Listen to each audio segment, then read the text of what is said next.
অনেকে কনস্ট্রাকশনে কাজ করেন বা রাস্তায় বাইক চালান, গ্লাস ইউজ করেন না। অনেক সময় হঠাৎ করে চোখে ধুলাবালি পরে চোখে একটু আনইজি ফিল করেন। আপনার ইচ্ছা করলে যে ক্লোরাফেন 0.5 এটা একটা আই ড্রপ, এগুলো চোখের ক্লিনিংয়ের জন্য ব্যবহার করা হয়। যে কেউ আপনার ঘরে রাখবেন, রাখলে কোনো কারণে চোখে ধুলাবালি আসলে আপনি দুই চোখে 2 ফোঁটা বা একটু বেশি করে চাপ দিলেন, চোখটা ক্লিন করলেন, তাহলে আপনার ব্যাকটেরিয়া ইনফেকশন থেকে আপনার চোখটা ভালো থাকবে। এবং যারা বাইক চালান বা কনস্ট্রাকশনের ঝুঁকিপূর্ণ মেশিন ব্যবহার করেন, সবাই সেফটি গ্লাস ইউজ করবেন। সেফটি গ্লাস ইউজ করলে আপনার চোখের দুর্ঘটনা থেকে আপনি নিরাপদ থাকতে পারবেন।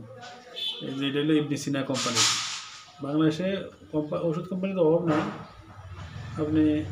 আপনার যেটা ভালো লাগে, যে ব্র্যান্ড ভালো লাগে, ওই ব্র্যান্ডের ব্যবহার করবেন। ইবনে সিনার ক্লোরাফেন গ্রুপের 0.5 mg এটা ইউজ করলে আপনার চোখের ছত্রাকজনিত সমস্যা থেকে সুরক্ষা থাকবেন।